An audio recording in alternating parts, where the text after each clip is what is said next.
The telegram arrived on a Tuesday morning in the spring of 1882, and Raymond Reed read it 3 times before he set it down on his kitchen table and stared at the wall for a long while. It had come from his cousin Delia, who lived up in Denver and seemed to know everyone worth knowing in the whole of Colorado. The message was brief, the way telegrams always were, because brevity cost less and Delia was a practical woman.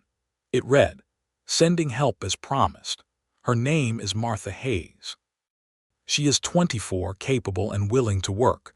She is temporary help only, Raymond. Do not get attached. She arrives Thursday on the afternoon stage. Temporary help only." Raymond folded the telegram carefully and set it beside his coffee cup, and he looked out through the dusty kitchen window at the stretch of land that had been his father's before it was his, and his grandfather's before that. The Reed homestead sat on 40 acres of good grassland just outside of Cassidy, Wyoming, a town that had sprung up along the railroad line and grown into something resembling permanence over the past decade. The house was solid and square, built from timber hauled down from the mountains, with a porch that wrapped around the front and a barn out back that Raymond kept cleaner than most men kept their parlors. He was 31 years old, sun-darkened and broad-shouldered from years of riding and working cattle, and he had been alone on this land for going on 8 months, ever since his mother passed in the autumn, and his younger brother Caleb had gone west to California with stars in his eyes and cattle prices in his heart. The problem, which Delia had correctly identified without him ever asking her directly to do so, was that Raymond was terrible at keeping a house. He was a fine rancher. He could gentle a Greenbroke horse in an afternoon, read the sky for weather with remarkable accuracy, and negotiate a cattle deal without so much as blinking. But he could not keep a larder stocked to save his life. He forgot to sweep until the dust bunnies became dust wolves, and his last attempt at baking bread had resulted in something his dog Buck had refused to eat, which Raymond took as a truly damning verdict. Delia had written him in February suggesting he hire on some temporary help to get the house back in order through the spring, maybe someone to cook and clean, while he focused on getting his cattle through the difficult season. He had agreed, mostly because Delia had a way of presenting things that made disagreements seem foolish, and now apparently the help had been arranged. Martha Hayes, 24, capable and willing. Temporary, Raymond reminded himself, and went out to mend the fence along the south pasture. Thursday came with the kind of sky that Wyoming does best in late April, a sky so blue and so vast it seemed to press down on the land like a warm hand, and the cottonwoods along the creek had just started showing their pale green leaves. Raymond drove his wagon into Cassidy in the early afternoon, having put on a clean shirt and run a comb through his dark hair, not because he was trying to make any particular impression, but because he was his mother's son, and she had always said that meeting someone for the first time was a singular event that deserved at least a clean collar.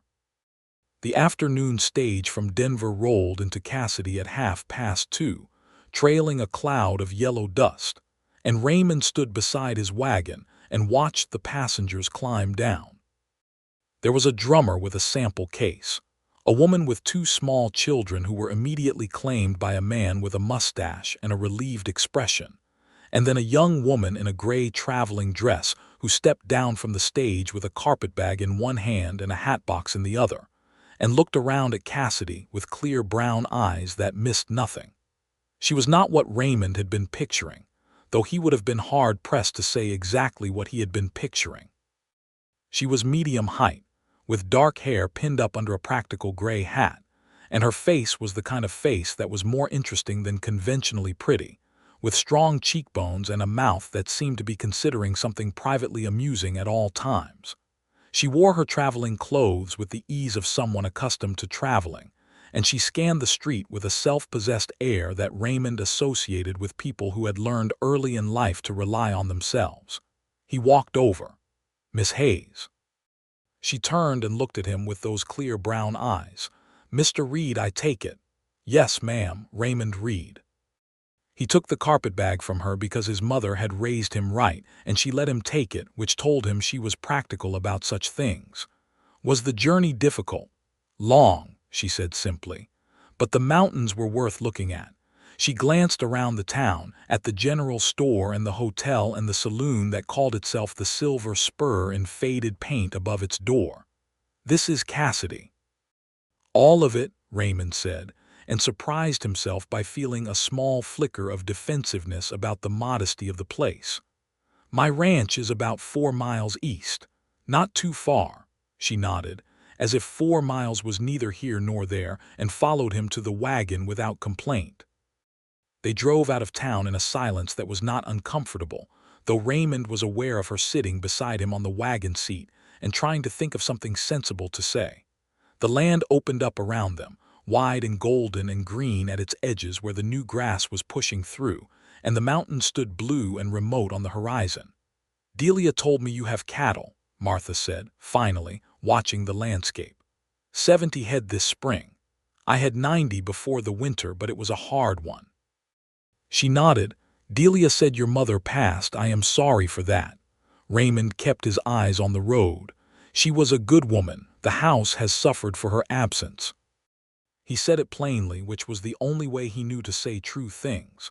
"I'm not asking you to work miracles, but if you could put the kitchen back in some kind of order and keep things running while I manage the cattle through the spring push, I would be grateful." "That is what I am here for," Martha said, and her voice was even and without resentment, just a statement of fact. He glanced at her sideways. "Delia said temporary." "Yes," Martha agreed, looking straight ahead. "I understood." The ranch came into view around a gentle curve in the road, and Raymond watched her face as she took it in. The house sat on a small rise, solid and unadorned but well built, with the porch his father had added as a wedding present to his mother framing the front of it. The barn stood behind it, painted red some years ago and faded to a warm brick color now, and the paddock held 3 horses who turned their heads at the sound of the wagon. The cottonwoods along the creek marked the eastern boundary of the property, and beyond them the grassland rolled out toward the mountains. Martha looked at it all with a quiet, appraising attention. She said nothing immediately, which Raymond was beginning to understand was not indifference but the opposite of it, a kind of deep consideration she gave to things before she spoke about them. "It is a good piece of land," she said at last. "It is," Raymond agreed, and felt something settle in him that had been unsettled since autumn. He showed her the house, which he had cleaned with ferocious effort over the past 2 days, though even his best efforts had not entirely disguised the months of bachelor neglect. The kitchen was large and well appointed by Wyoming standards, with a good cast iron stove and a pantry that Raymond had done his honest best to restock. The sitting room had his mother's horsehair sofa and her braided rug, which he had not touched because touching them still felt wrong. There was a spare bedroom off the back of the house, with a window that looked out toward the barn, and this was to be Martha's room. He had put clean sheets on the bed, which had cost him considerably more effort than he was prepared to admit. Martha set her carpetbag and hatbox down on the bed and stood looking around the room with that same steady attention. Then she turned and said, "Thank you, Mr. Reed. I will get settled and then have a look at what you have in the pantry." "Raymond," he said, without entirely planning to. She looked at him. "I beg your pardon. Raymond is fine if Mr. Reed seems formal. We are going to be working together." The corner of her mouth moved just slightly in that private way she had. "All right," she said. "Raymond." He left her to settle in and went to check on the horses and stood in the paddock for a few minutes with his hand on the neck of his big roan gelding Copper and tried to identify what he was feeling. It was not precisely what he had expected to feel, which had been a mild relief at the prospect of the house being managed. It was something slightly more unsettled than that, slightly more alert. He decided not to think about it and went to feed the chickens instead. Martha Hayes, it turned out, was not merely capable. She was extraordinary, in the quiet, thorough way that truly capable people often are.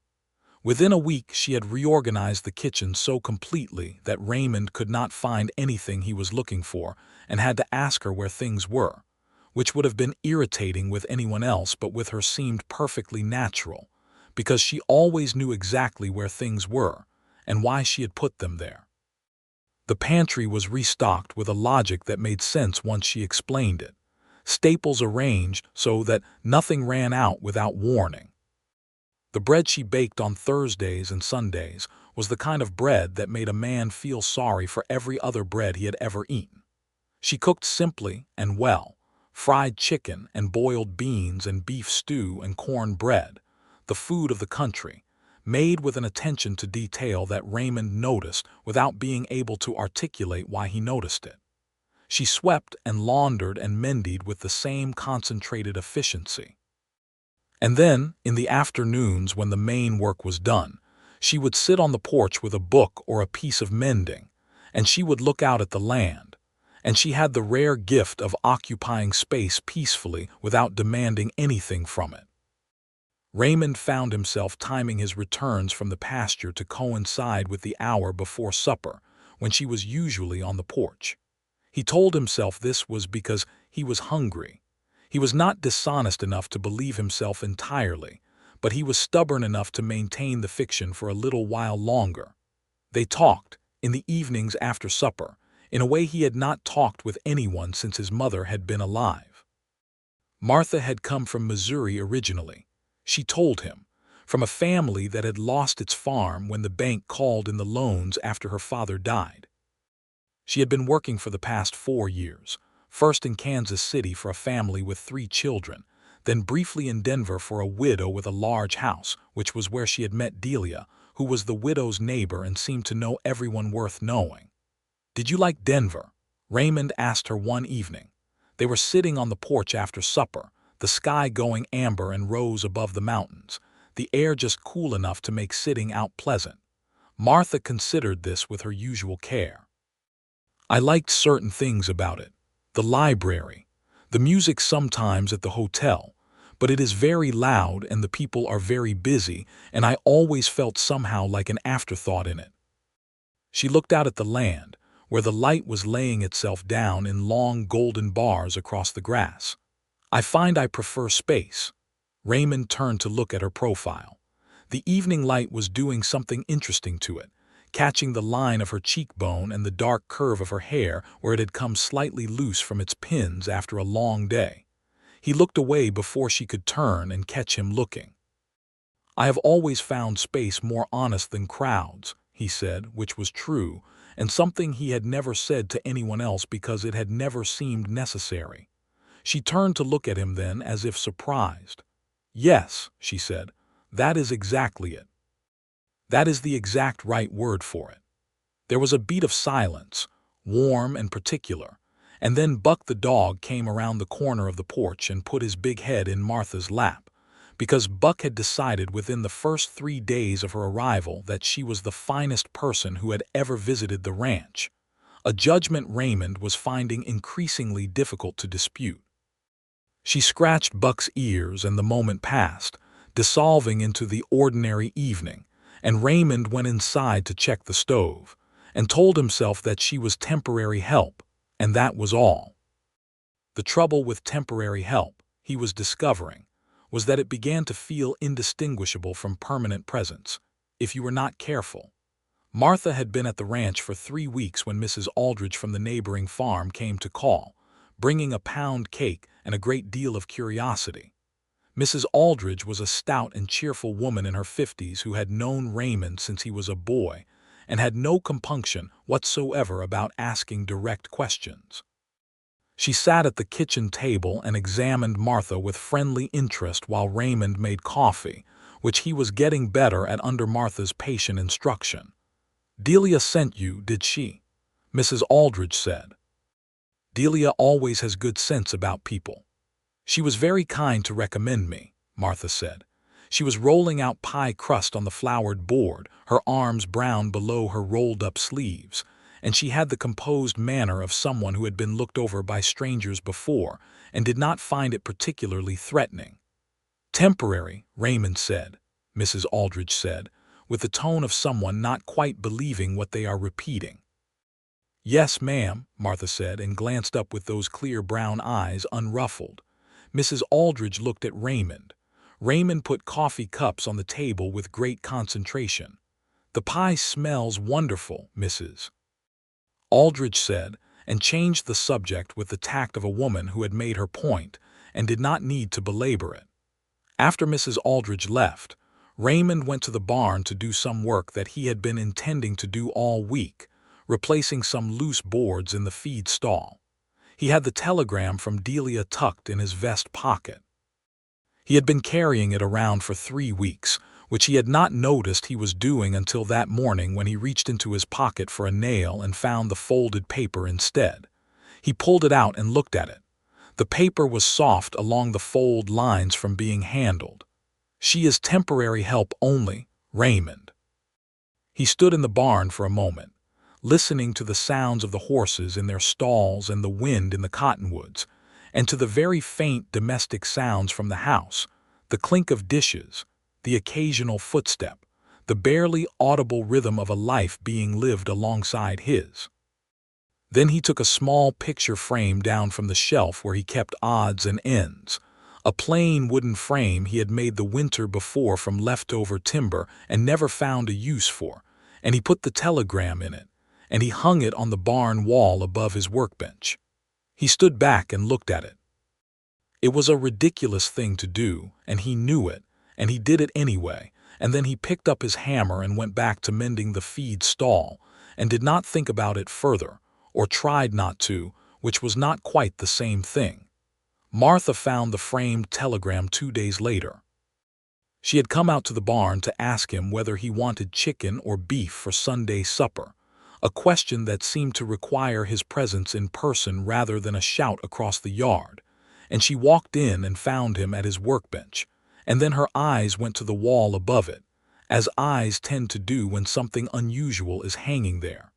She stood very still for a moment, reading the telegram. Then she looked at Raymond. He had his back to her when she came in, but he turned when the silence told him something was happening, and he looked at her looking at the framed telegram, and there was no sensible explanation he could offer that would make the situation less than what it was, so he said nothing. "Raymond," she said, and her voice had something in it he had not heard before, something careful and a little unsteady. "Why is the telegram framed?" He looked at the telegram. He looked at her. He was, by nature and by the particular code of the Wyoming cattle country, a man of very few words about his own interior life. He thought about saying something deflecting. He thought about saying it was a joke, or that the frame had been sitting empty anyway, or any number of other things that would be technically true and deeply dishonest. He said, "I could not bring myself to throw it away." Martha looked at him for a long, steady moment, and her brown eyes were doing something he could not quite read. Then she said, "That is either the strangest thing I have ever seen, or the sweetest," and she sounded as if she had not yet decided which, and she turned and went back to the house, and Raymond stood in the barn with his heart doing something irregular and his hands very still, and Buck walked in from the yard and sat down and looked at him with the philosophical expression of a dog who has figured things out some time ago. Sunday supper was chicken. They did not talk about the telegram that evening, or the next day, or the day after that. But something had shifted between them, the way the land shifts after the first good rain of spring, settling into a new configuration that is slightly but definitely different from what it was before. Raymond noticed that she watched him sometimes, in the way he had been watching her, with a quick attention that was withdrawn the moment he turned toward it. He noticed that when he came in from a long day with the cattle, dirty and tired, she set his supper before him without comment and poured his coffee, and asked him in a voice that was quiet and direct how the herd was doing, and she listened to the answer with genuine attention. He noticed that she laughed at his occasional dry observations about the world, a real laugh, surprised out of her, not polite. He noticed that Buck slept at her door at night, which Buck had formerly done at his. He thought about what temporary meant. He thought about it a great deal in the saddle and at the workbench and lying awake in the dark of his room while the spring wind moved around the corners of the house. It meant she had come with an end date, with the understanding on both sides that this was a season and not a life. It meant she had somewhere to go after, presumably another position, another house, another set of needs to be met in that efficient and graceful way of hers. The thought of her applying those brown eyes and that particular attention to someone else's household, someone else's table, someone else's evenings, was not a comfortable thought. It was a thought that sat in his chest like a stone. In the first week of May, he rode into Cassidy for supplies and stopped at the telegraph office to send a message to his cattle broker in Cheyenne. As he was leaving, he ran into Tom Hatchett, who ran the Silver Spur and was the informal newspaper of Cassidy in that way that saloon keepers often are. "Heard you have a new housekeeper out at the Reed place," Tom said, with the mildly interrogative tone of a man hoping for information to distribute. "I have temporary help," Raymond said. "Someone Delia recommended. Young woman, dark hair." Tom leaned against the doorframe. "She was in here Wednesday buying flour at Carlisle's. Everybody was talking about her." He paused significantly. "Carl Becker asked her to the church social." Raymond stopped walking. "Did he?" "She said she was not sure she would be staying long enough to attend," Tom reported, with the satisfied air of someone delivering a perfectly constructed piece of news. Raymond got on Copper and rode back toward the ranch at a slightly faster pace than he had ridden in, and then made himself slow down because there was nothing in what Tom had said that was properly any of his business, and because riding fast back to your own ranch to do nothing particular when you got there was the behavior of a man who was not thinking clearly. He thought clearly all the way home, and when he arrived, Martha was on the porch with a book, and she looked up and said, "I have kept supper warm. I thought you might be late." He put Copper up in the barn and stood for a moment looking at the framed telegram on the wall, and then he went back to the house and sat down to supper and said, "Did Carl Becker speak to you in town?" Martha's expression did not change, but she set down her fork with a certain deliberateness. "He introduced himself and asked if I would be attending the social." "What did you say?"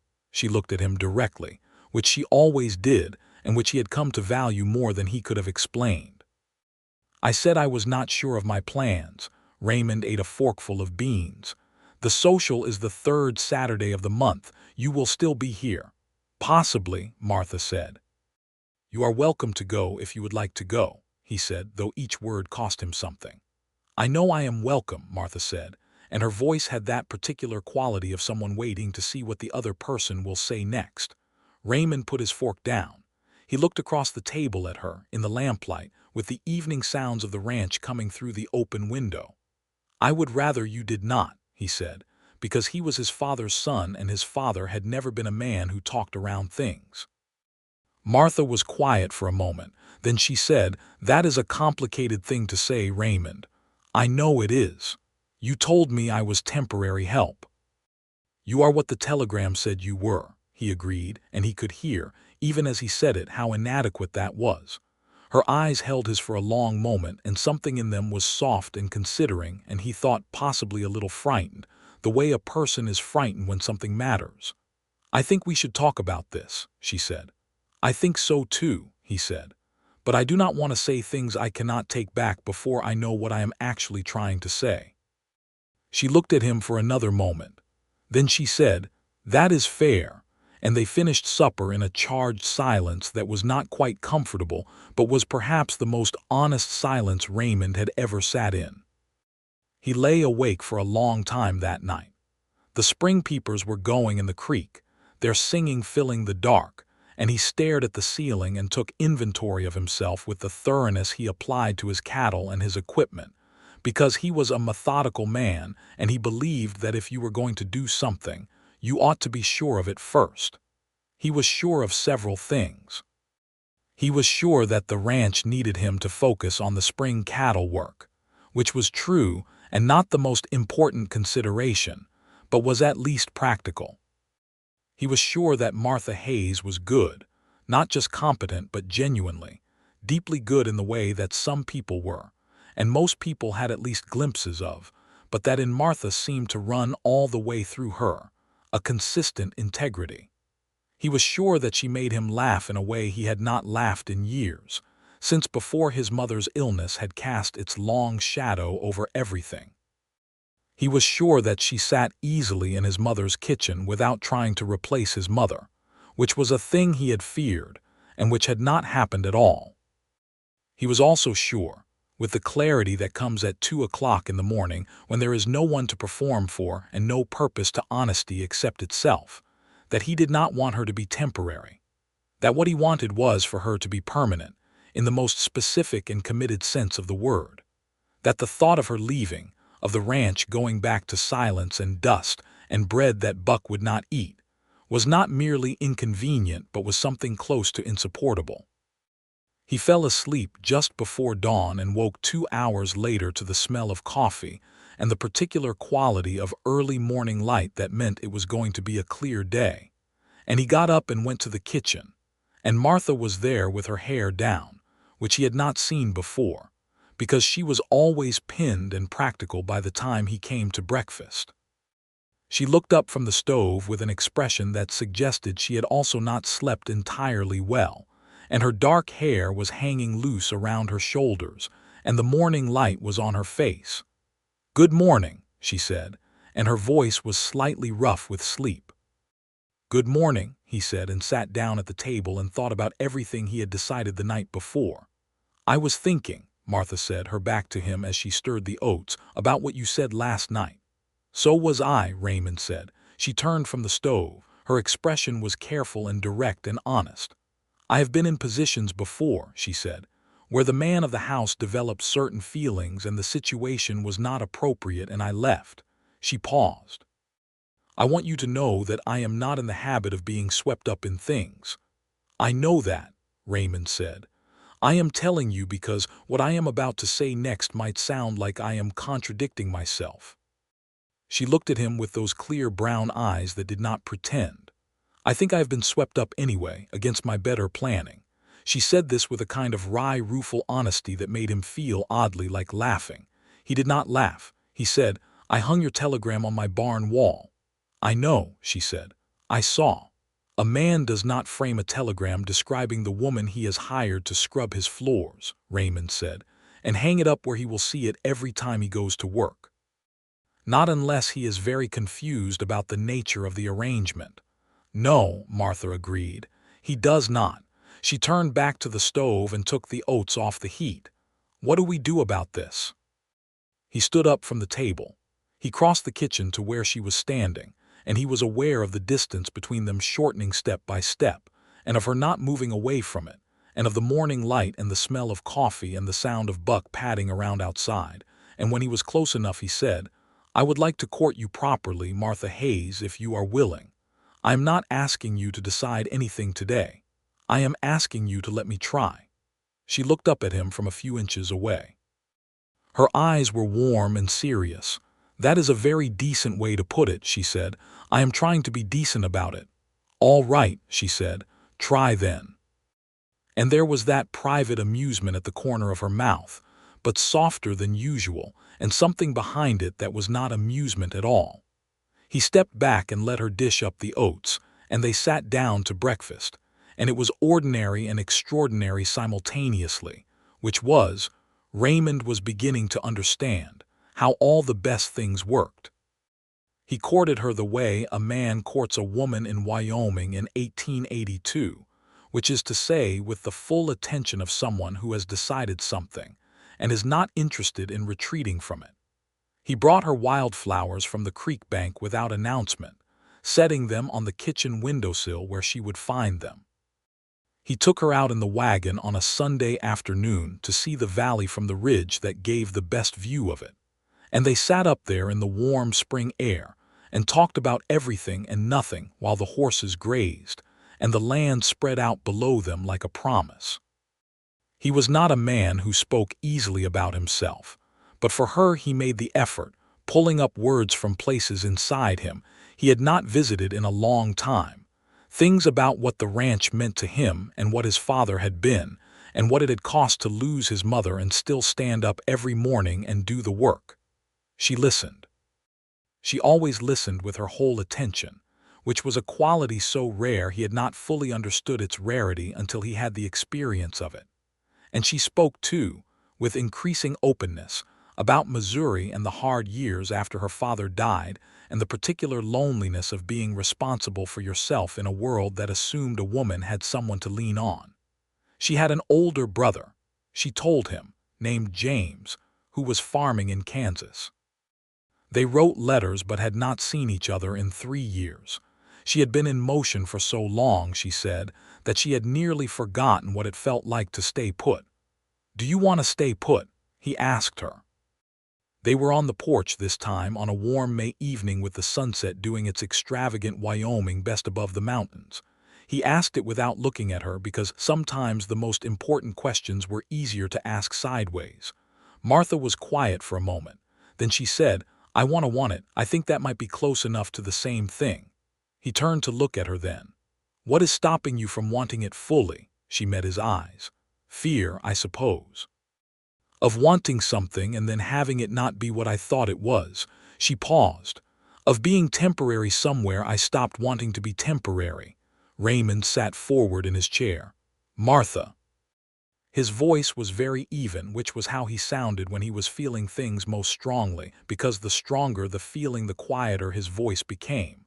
"What would you need to see from me to believe that I mean what I am saying?" She looked at him for a long time. "I suppose," she said slowly, "I would need time. I would need to see what you are like when things are hard, not just when things are pleasant." He nodded. That was fair. That was the most sensible thing he had heard, and also, in a way, the most difficult, because it required patience, which was a virtue he possessed in quantity when dealing with horses and cattle, and very little of when dealing with the fact that he was in love with Martha Hayes and wanted her to know it. He did not say, "I love you" yet. He was not a man who said things before he was sure they would land, and he was not sure she was ready for them to land. But he let his actions say it, in the accumulated weight of daily kindnesses and the steadiness of his attention, and he waited because she was worth waiting for. Things were hard in the second week of May, in the way that things on a cattle ranch are hard without warning. 3 of his cows broke through the south fence in the night and wandered into the rough country along the creek, and one of them got her leg caught in a deadfall and was injured badly enough that Raymond had to put her down, which was a loss both practical and personal, because she had been a good producer, and he had run the numbers on this spring's sales carefully. The fence repair took him 2 full days on top of the regular work, and he came in both evenings after dark, filthy and spent, and said very little over supper. Martha did not try to make it better with words. She kept his coffee hot and put food on the table that was warm and satisfying, and when he came in the second evening and sat down without speaking, she set his supper in front of him and then put her hand briefly on his shoulder, just for a moment, the way you might steady someone, and then she took her hand away and sat across from him, and they ate in the kind of quiet that is not silence but rest.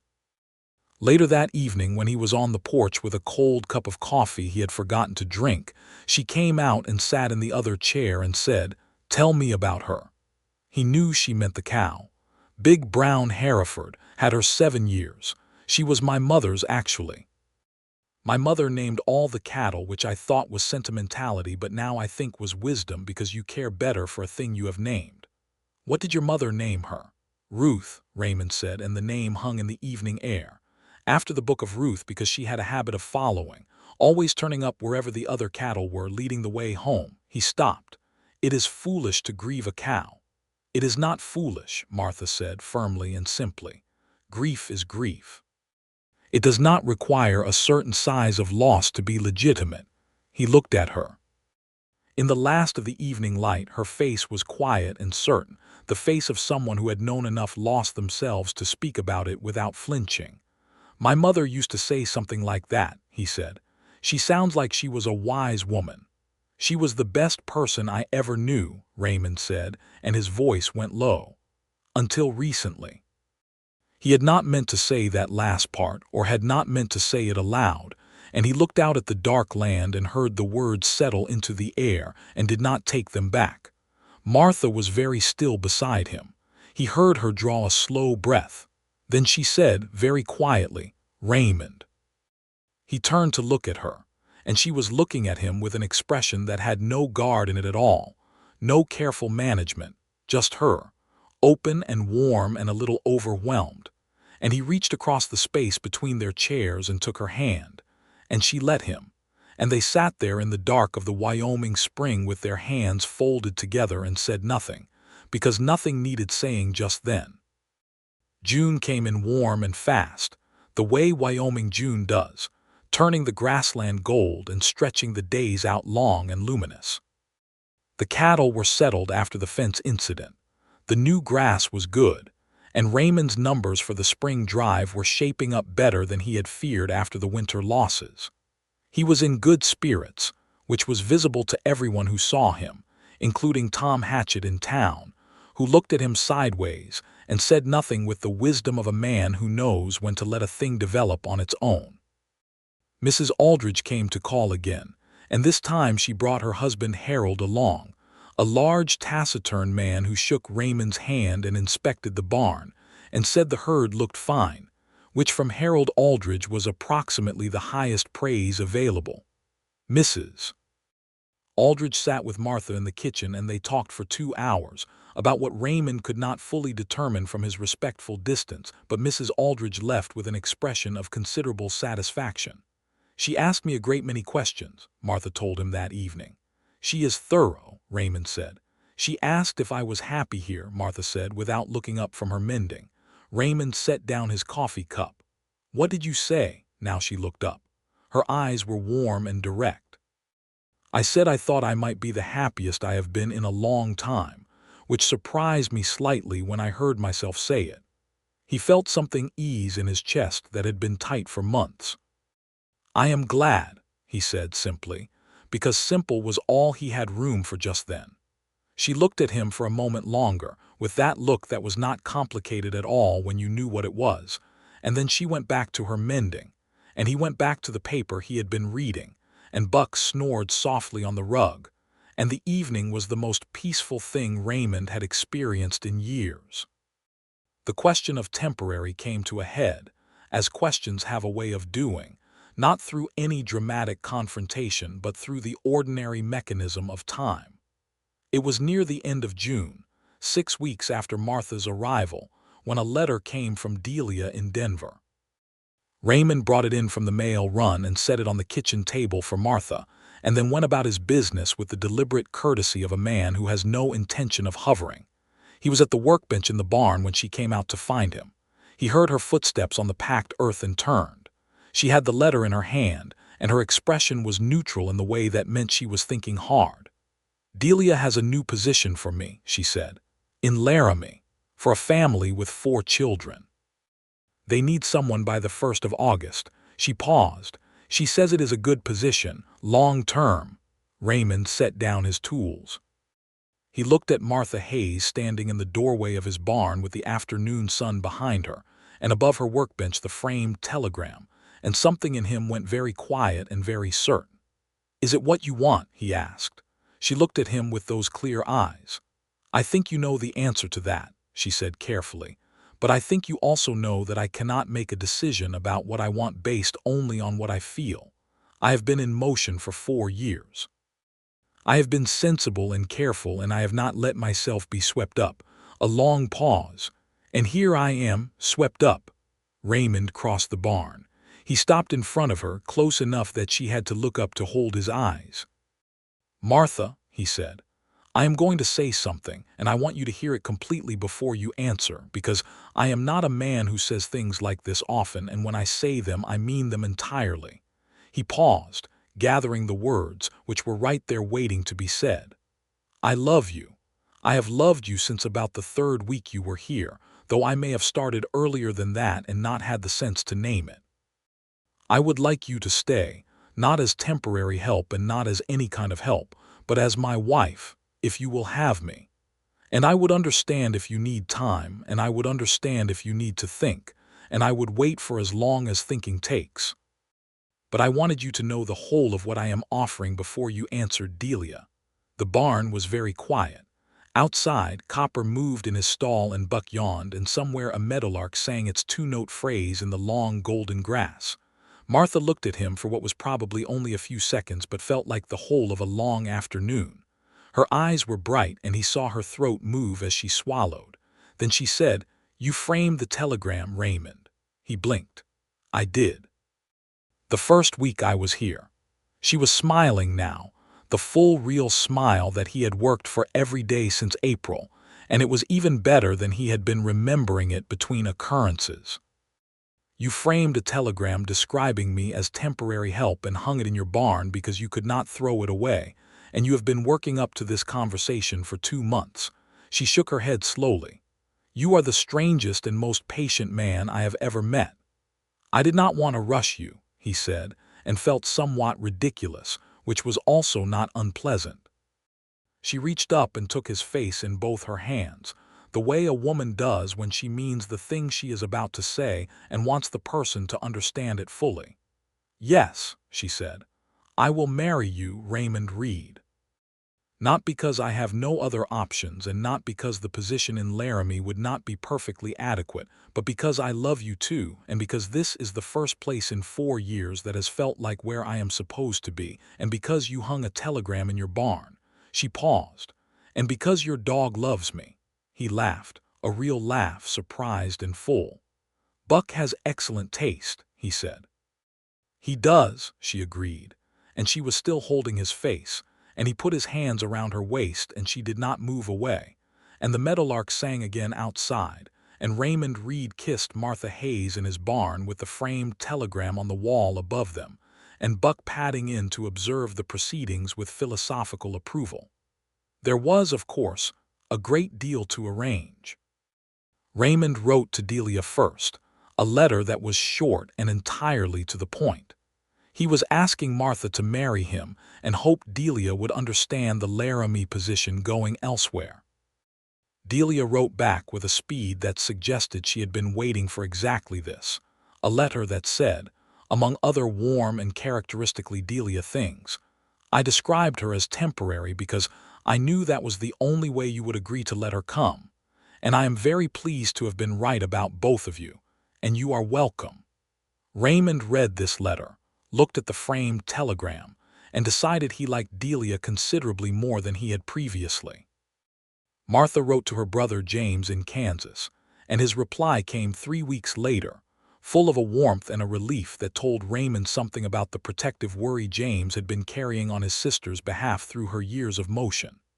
James could not come for the wedding, which was a sadness, but he sent a letter of blessing and the particular pocket watch that had been their father's, which he asked Martha to give to Raymond with the instruction that it would tell better time on a ranch than in a Kansas farmhouse. Raymond held the watch in his palm after Martha presented it to him, and felt the weight of it and looked at her, and did not trust his voice enough to say anything. They set the wedding for the second Saturday in August, which gave them 6 weeks to arrange things, and gave the grass time to finish coming in, and gave Raymond time to finish the spring cattle work, and give it his full attention before he shifted that attention to getting married.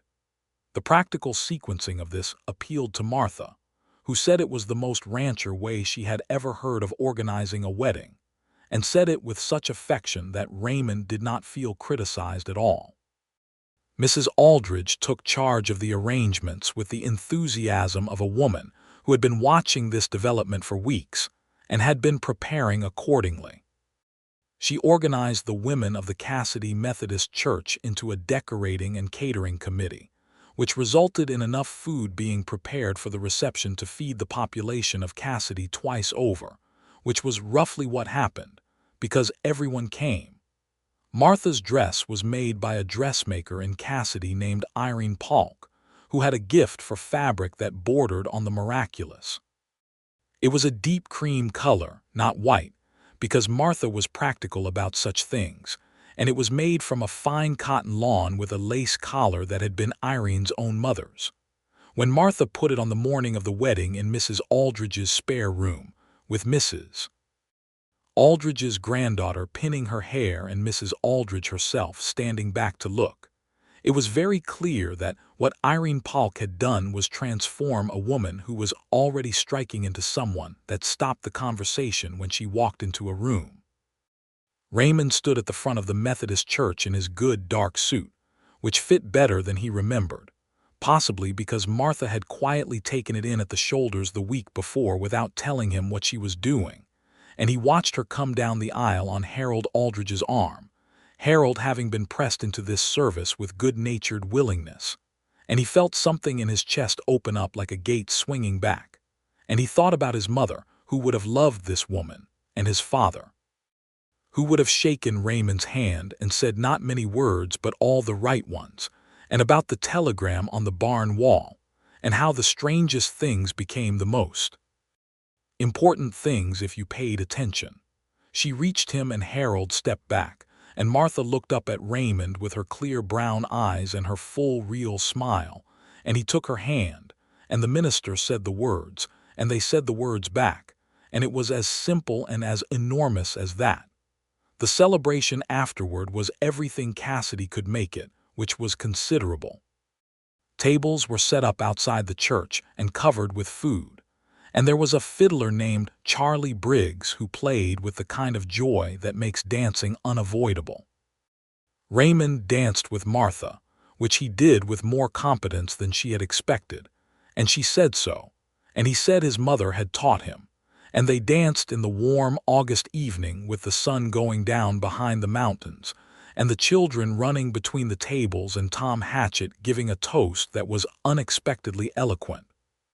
Carl Becker came to the wedding, because Cassidy was too small a town for awkwardness about such things, and shook Raymond's hand with genuine good grace and told Martha she looked lovely and meant it, and that was that.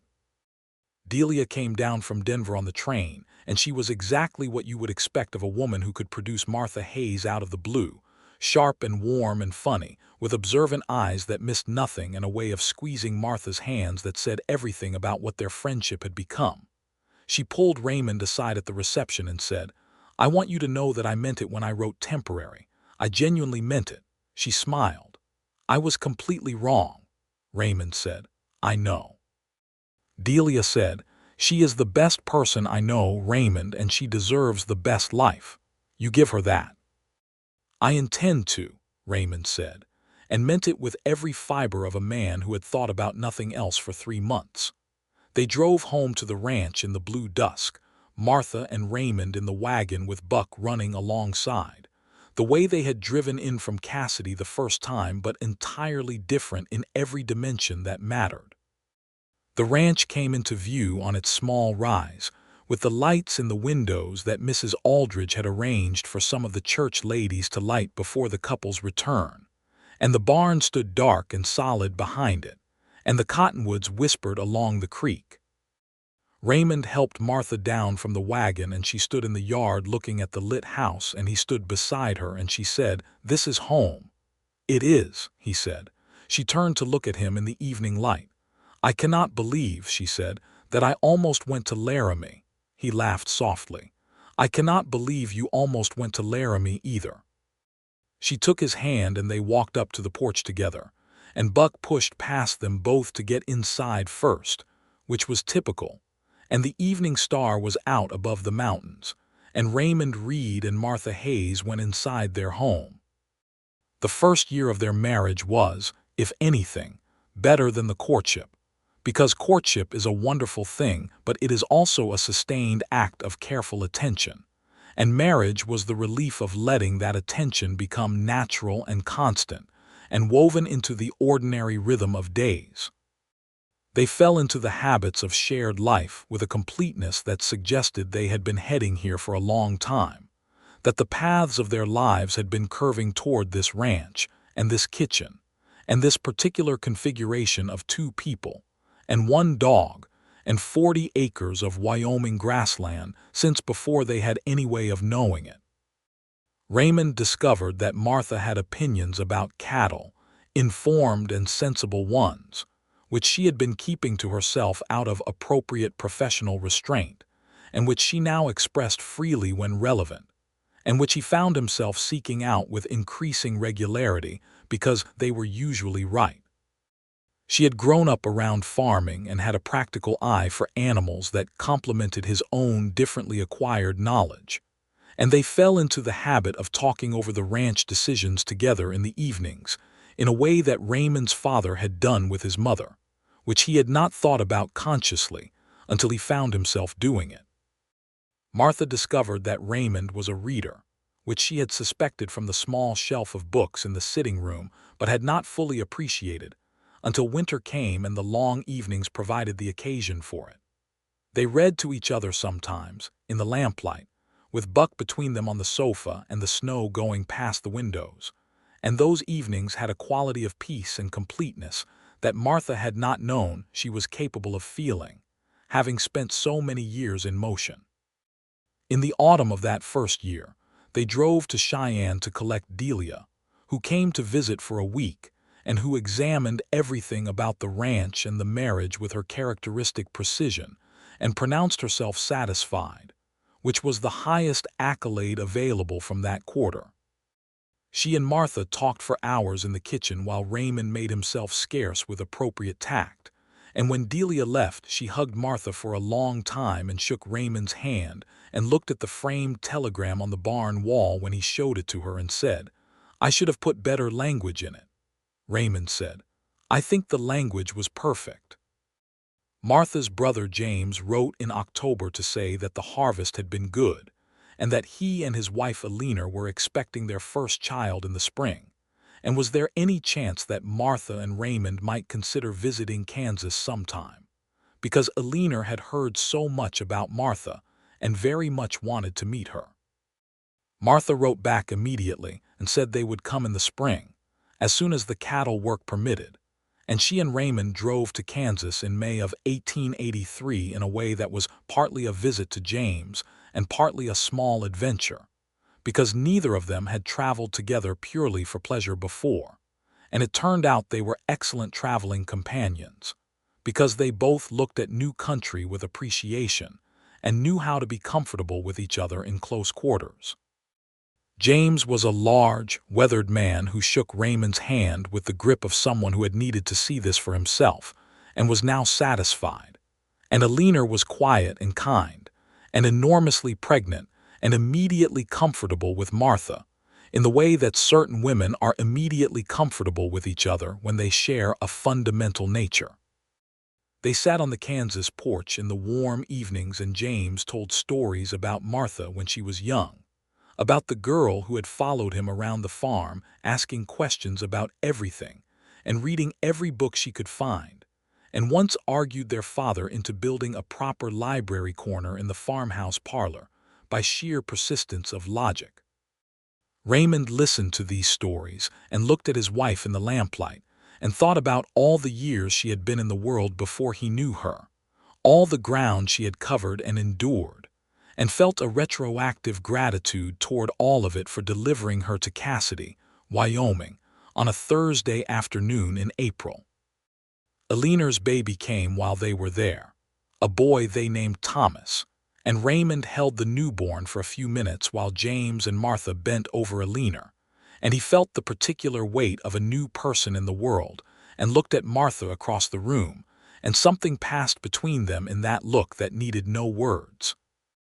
They drove home to Wyoming in the second week of May, through the grasslands of Nebraska and into the country that Raymond loved, the big sky coming back as they moved west, the mountains appearing on the horizon like old friends, and when the ranch came into view on its small rise with the cottonwoods showing their new leaves along the creek, Martha let out a long breath that was entirely unconscious and entirely eloquent. "There it is," Raymond said.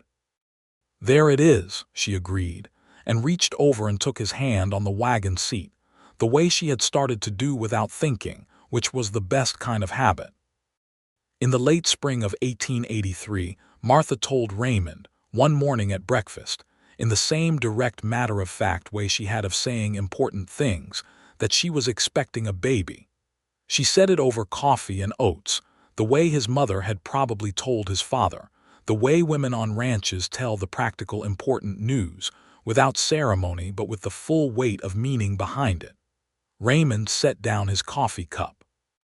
He looked at her across the table, and her eyes were steady and warm and maybe slightly anxious, because even a direct and self-possessed woman carries a hope in that moment that she will be met with what she deserves. He stood up from the table and went around it and took her face in his hands, which was a reversal of the first time, and said, "Martha." "Raymond," she said back, her voice a little unsteady. "That is the best thing I have heard since you said yes," he said, and she laughed, that surprised full real laugh, and he kissed her forehead and her hair and sat back down to breakfast, and they talked about it with the practical warmth of people who share a life and know how to accommodate the good news of it. He went to the barn that morning after breakfast and stood looking at the framed telegram for a while. He thought about his mother and his father and the continuity of things, how a piece of land could hold the weight of generations and still have room for everything that was coming.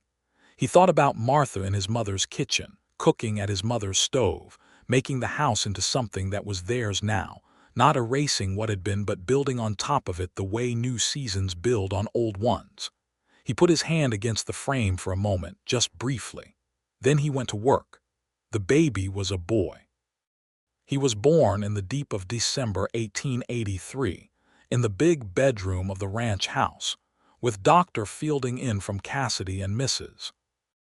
Aldridge present as a matter of not being anywhere else, and Raymond in the kitchen because that was where they had told him to be, and he had the sense to stay there even though it was the hardest 4 hours he had ever spent. When Dr. Fielding came out and told him he had a son and that Martha was well, Raymond sat down in a kitchen chair and put his face in his hands for a moment, and Buck put his head on Raymond's knee with perfect sympathetic accuracy. They named the boy William, for Raymond's father. Will for daily use. He had Martha's brown eyes and Raymond's dark hair, and from the first week of his life, he was fascinated by everything he could see, following movement with an attention that Raymond recognized as his mother's. Mrs. Aldridge held him and wept happy tears and said he was the most beautiful baby she had seen since her own, which was saying something because she had 5. Harold Aldridge shook Raymond's hand and said the boy looked healthy, which from Harold Aldridge was essentially poetry.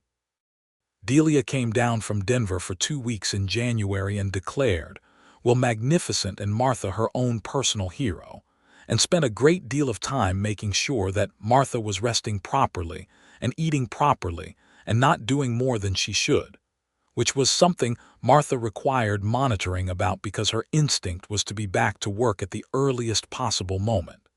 "She is impossible," Delia told Raymond one morning. "She is the most capable person I have ever known," Raymond said, "and she cannot rest because resting feels like waste to her.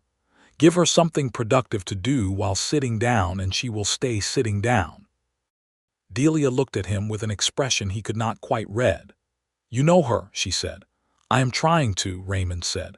"No," Delia said. "You know her, that is different from trying."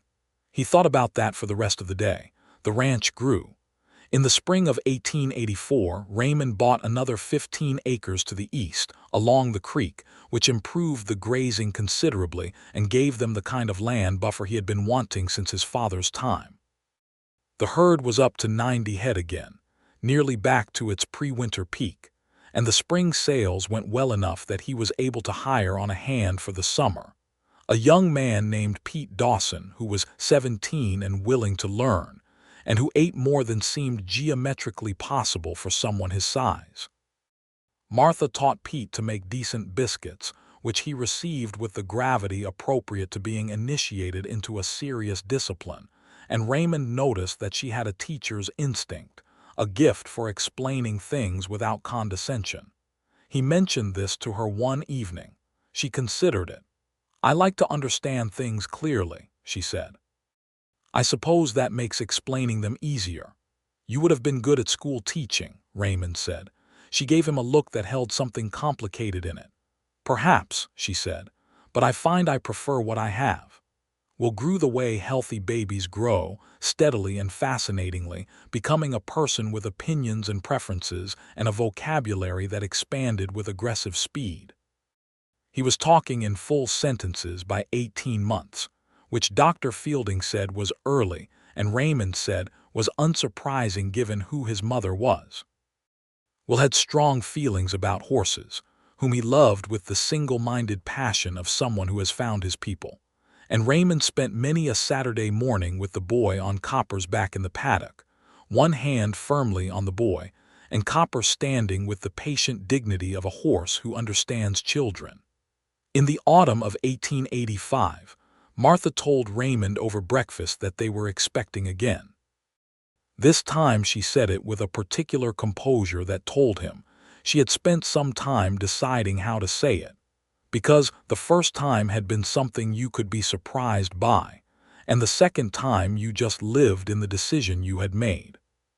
He stood up and went around the table again, which was apparently what he did on these occasions, and she laughed and said, I know, and he held her for a moment in the kitchen with the morning light coming through the windows. This baby was a girl. She arrived in May of 1886 in the same practical Wyoming way, and they named her Clara for Martha's mother. She had Raymond's gray eyes in Martha's face, a combination that suggested she would be devastating sometime around the age of 16, and she was from the beginning a different sort of creature than Will, quieter and more watchful, lying in her cradle looking at the ceiling with an expression of philosophical assessment that Raymond privately thought was familiar. Will was 2.5 and met his sister with the mixture of fascination and territorial suspicion appropriate to a toddler encountering a baby. He spent 3 days examining her from a cautious distance before he decided she was acceptable and presented her with a wooden horse he had carried everywhere for a month, which Raymond considered one of the most generous acts he had ever witnessed. Life moved in the good rhythm of the ranch, with its seasonal certainties and its daily variabilities, and Raymond Reed found himself, most days, in a state of quiet happiness that was not dramatic but was very deep, the kind of happiness that is built from accumulated ordinary mornings, and the weight of a child on your knee, and the sound of your wife's voice from the kitchen, and the sight of your land in the long light of an October afternoon. The telegram stayed on the barn wall through all of it, through Will's infancy and Clara's birth and Pete Dawson's 3 summers of work and Harold Aldridge's death of a heart attack in 1886, and the fences mended and the cattle doctored and the winter storms weathered. It faded a little with time, the paper going softer and yellower in the frame, but Raymond kept the glass clean, and the words were still legible. Martha had never asked him to take it down. She had come into the barn many times over the years, and sometimes she paused to look at it, with an expression he had learned to read as the particular fondness reserved for things that have become part of your personal mythology, the objects that mark the beginning of something. Once, when Will was about 3, she had lifted him up to look at it and told him in a simple, clear voice that this was the piece of paper that had brought her to the ranch, and Will had examined it with wide-eyed gravity and then said, "What is a telegram?" And Martha had explained, and Raymond had stood in the barn doorway listening to his wife explain the telegraph system to his son, and felt something so full it did not have a proper name. In the summer of 1887, Raymond's brother Caleb came back from California. He arrived without much warning, just a brief letter saying he was coming, and he rode up to the ranch on a spotted horse with his saddlebags full, and his face older and more settled than Raymond remembered. The brothers stood on the porch and looked at each other for a moment with the assessment of men who have been apart long enough to see the changes. Caleb shook Raymond's hand and then looked past him at the house and the barn and the paddock, and there was something in his face that was partly homecoming and partly calculation. "You have done well with it," he said. "We have," Raymond said. Martha came out onto the porch with Will at her hip and Clara on her feet beside her, and she extended her hand to Caleb with the confident directness of a woman who is certain of her position in a place. Caleb took her hand and looked at her and then at Raymond with an expression that said He had been receiving reports, and they had not been exaggerated. They sat up late that first night, all three of them, after the children were in bed, and Caleb talked about California, about the cattle drives and the ranching country and the things he had seen. He had not been unhappy there, he said. He had worked hard and saved money and seen the ocean, which he said was something everyone ought to see once. But he had gotten homesick, in the way that people from Wyoming get homesick for Wyoming, which is an incurable and particular condition. I thought perhaps, Caleb said, looking at Raymond with a careful directness that reminded Raymond of their father, there might be room for me here, not permanently if that does not suit, but to work the place with you for a while and see. Raymond looked at Martha. She was looking at Caleb with clear and serious attention, and then she looked at Raymond with an expression that gave him his answer. This is your home too, Raymond said to his brother. It always was. Caleb let out a breath that had been held for a while. I can pull my weight, he said. I know you can, Raymond said. You are a Reed. Caleb stayed. He bunked in the barn room that Pete Dawson had used, and he worked the cattle with Raymond through the autumn and proved himself good at it, as Raymond had known he would be. And by the time winter came, he was woven back into the fabric of the place as if the 6 years in California had been a long trip, and this was the return. He and Martha circled each other carefully at first, the way any two people do when they share a domestic space under the oversight of a third party they both care about, and Raymond watched this with the patience of someone who understood that it would sort itself out. It did. By November, Caleb was coming in from the cold to find his coffee made, and a plate kept warm for him when he was late, which was Martha's specific and reliable language of acceptance. By December, he was sitting with them in the evenings and reading to Will at bedtime with the ease of an uncle who has found his footing. Will adored Caleb, who had the California cowboy's gift for tall tales and the uncle's gift for giving a child slightly more than their parents think is wise. Clara, at 1.5 years, had the wisdom to reserve judgment, which Raymond thought showed excellent instincts. The winter of 1887 was hard in a way that Wyoming winters are sometimes hard, the kind that tests everything and requires everything in return. There were 3 weeks in January when the temperature did not go above 0, and Raymond and Caleb spelled each other in the barn around the clock, keeping the livestock from freezing, while Martha ran the house with a ferocious efficiency that kept it warm and supplied and functional against the odds. They lost 2 horses and 7 head of cattle to the freeze, which was a blow but far less than the neighbors in the lower country who had not prepared as carefully. The Aldridges, who were managing without Harold now, lost 1/4 of their herd.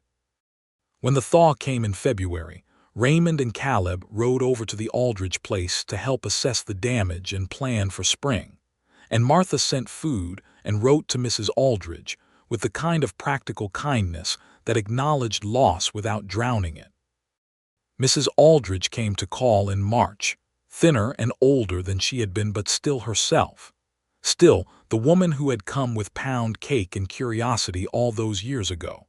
And she and Martha sat in the kitchen for 3 hours, and Raymond was glad, as he had been glad many times before, that the women who had come into his life had found each other. In the spring of 1888, Caleb met a young woman named Frances who had come to Cassidy with her family from Nebraska, and by summer they were keeping company in the way that was obvious to everyone, but which they maintained the fiction of discretion about for several more months. Raymond watched this with the private amusement of a man who has been on the other side of it and recognizes the territory. Martha said nothing to Caleb directly, but she did begin occasionally setting a 4th place at the dinner table on the evenings, when Caleb happened to mention in passing that Frances might be riding by. Caleb asked Frances to marry him in October of 1888, and she said yes, and the wedding was in the spring. And it was a different kind of wedding from Raymond and Martha's, louder and bigger and full of Frances's large Nebraska family who all came by train and filled the hotel in Cassidy for a week. And the reception went on until midnight, and Charlie Briggs played the fiddle until his arm gave out. Raymond danced with Martha again, the way they had danced at their own wedding, and she fit against him the way she always did, with the particular ease of two people whose bodies have learned each other. "Your mother would have loved all of this," Martha said, quiet in the middle of the dancing and the noise. He looked down at her. "She would have been insufferable about it," he said. "She always wanted the house full." Martha smiled. "So did my mother." "Then it is good," Raymond said, "that we are keeping the tradition." He tightened his arm around her and they turned in the lamplight. The years moved forward as years do, with the momentum of things that have found their proper direction. Caleb and Frances built a house on the eastern end of the expanded property, a practical and comfortable house that Frances put her considerable Nebraska energy into making home, and the two households developed the easy commerce of families who live close without living on top of each other. Will grew into a serious and curious boy who at 10 years old was already useful on the ranch in ways that made Raymond's chest ache with a pride he expressed as expectation, because that was the Reed way. Clara was 4 and then 7 and then 9, with Raymond's eyes and her mother's mind, and a gift for managing her brother that was both impressive and occasionally terrifying. Will, at 8, found the framed telegram himself during an afternoon he spent in the barn, while his father and uncle worked the cattle in the south pasture. He had been there before and seen it before, but this was the time it caught him properly, the time he stood and read it carefully with the reading skill of a boy who had been reading since 5. He came out of the barn and found his mother in the garden and asked, with the directness of a child who has not yet learned to approach things sideways, "Mama, why does it say temporary?" Martha straightened from her kneeling and looked at her son with those clear brown eyes in his face as well as hers and said, "Because that is what I was when I came. That was the plan. Will considered this. But you stayed." "I stayed," she agreed. "Because of Papa. Because of Papa and because of the land and because of Buck." She smiled at the mention of the old dog who was gray-muzzled now and slow on his feet but still followed her everywhere. "And because sometimes the plan changes and the change is better than the plan." Will looked at this answer from several directions, the way he did with things he was still working out. Then he said, "I am glad you stayed." "So am I," Martha said. She told Raymond this conversation that evening in the dark of their room after the children were asleep, her voice quiet and a little thick with something that was not quite sadness but was adjacent to it, the emotion of realizing how much a thing means by imagining its absence. Raymond lay in the dark listening, and when she finished he said, "He is a good boy." "He is," Martha said. "He gets his sense from you. And his directness from you." She laughed softly. "Fair." He reached for her hand in the dark and she turned her hand under his and held it, the way she always did, thumb to thumb, and the ranch was quiet around them and the children were asleep, and the stars were doing their enormous Wyoming business above the roof. The following spring, Raymond walked into the barn for morning chores and found that the telegram, which had been on the wall for going on 9 years, had dropped slightly in its frame, the paper settling with age. He took it down and examined it. The paper was very soft now, nearly translucent at the fold lines. The ink faded to a warm amber. The words were still clear enough to read, because the glass had protected them from the light, but it was a telegram that had been handled and carried and finally framed, and time had done its gentle work on it. He took it to the house and set it on the kitchen table, and Martha found it there when she came in from the garden. She sat down across from it and looked at it for a long while. Then she looked up at Raymond, who was leaning against the doorframe watching her. "It is getting fragile," she said. "I know," he said. She looked at it again. "We should be careful with it." She touched the frame gently, not the glass but the wood. "This is, after all, how we started." "The beginning of the story," Raymond said. She looked up at him again with those eyes that had seen everything and kept it all. The years and the seasons and the children growing and the cattle and the winters and the evenings on the porch and the dancing and the kitchen with the good lamp and the long Wyoming mornings. "The beginning," she agreed, "though I am partial to the middle." "The middle is very good," Raymond said. "And the rest of it?" she asked, with that corner of her mouth moving the way it did. He came away from the doorframe and crossed the kitchen and sat down beside her, and he looked at the telegram in its frame, the paper that had brought her to him or him to her, the piece of wire-sent language that had described her as temporary when she was anything but. He looked at it, and then he looked at his wife. "The rest of it," he said, "is the best part there is." She leaned into him, and he put his arm around her shoulders, and they sat together in the morning light of the kitchen with the framed telegram on the table in front of them. And outside the window the grassland was summer green all the way to the mountains, and somewhere in the pasture Will was shouting something at the horses, and Clara was singing to herself on the porch steps, and Buck was sleeping in the sun, and the cottonwoods along the creek were talking in their long summer language. And everything that had been temporary had become the most permanent thing in Raymond Reed's life, and he would not have traded a single day of it. He rehung the telegram that afternoon, more carefully than before, with fresh backing to support the aging paper. He checked the frame for soundness and found that it was still solid, the wood he had made himself, and he put it back in its place above the workbench, where the light from the barn window fell across it gently, and the horses could be heard in their stalls, and the land beyond the wide door went on in the way that land in Wyoming goes on, all the way to the horizon, where the mountains stood blue and permanent and still as the beginning of everything. Will came into the barn while his father was working, as he often did now, drawn to the place the way boys are drawn to the places where they can watch their fathers work. He sat on the edge of the feed stall and looked at the telegram as his father worked. "Papa," he said, "when I grow up and find somebody, will you help me write a telegram?" Raymond looked at his son. "You can write your own telegram," he said, "but I will tell you what to put. What should it say?" Raymond thought about it for a moment, turning a plank over in his hands. "It should say enough to bring them here," he said, "and leave the rest to happen on its own." Will seemed to think this was adequate, and went back to watching his father work, and the afternoon moved through the barn in its long golden bars, and the ranch went on being what it was, a piece of land and a life built on it, a house full of voices and a barn full of work, and a telegram on the wall that said temporary and had always, from the very first morning, meant exactly the opposite. Martha found Raymond that evening where she often found him in the summer, at the end of the day's work, sitting on the fence of the paddock looking at the horses in the last light. She came and stood beside him and leaned her elbows on the top rail, and Copper came over and put his nose in her hand, because Copper was very old now and had developed a strong late-life preference for Martha. They stood like that in the long summer evening, and the light went amber and then rose, and then the particular deep blue that comes just before dark, and the mountains held their shapes against the sky, clear and certain. "Caleb says Francis is expecting again," Martha said. "He told me," Raymond said, "in spring he thinks. The children will have a cousin close in age." She scratched Copper's nose. "It is good what you gave him, bringing him back into this." "He was always meant to be here," Raymond said.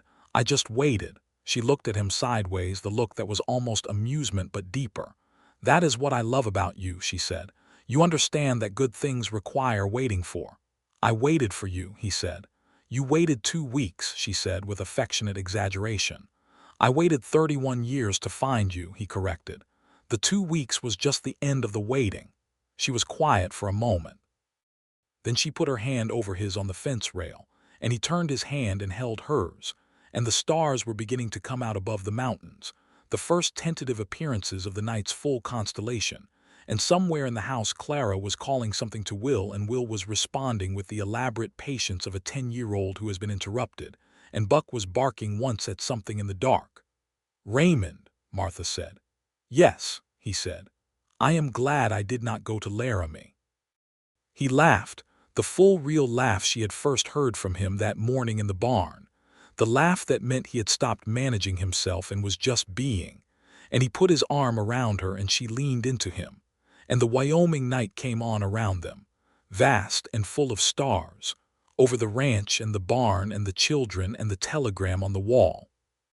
Over everything they had built from a piece of wire-sent language and a Tuesday morning, and a decision to frame something that most men would have thrown away. Temporary, Delia had said. Raymond Reed had known, even before he knew it, that nothing about Martha Hayes was ever going to be temporary. He had known it when he put her telegram in a frame and hung it in his barn, on the wall where he would see it every day, where it would be the first thing he looked at when he went in to work in the morning and the last thing before he shut the barn door at night.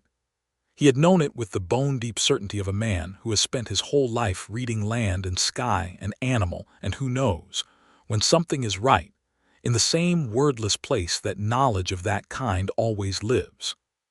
He had known, and he had hung the telegram, and she had come and found it, and everything else had followed from that as naturally as water follows the fall of the land. The stars multiplied above them, and the horses settled for the night, and the ranch was quiet except for the sounds of a family in a house, and Raymond held his wife in the last warm light of a Wyoming summer evening, and was, in the fullest and most permanent sense of the word, home.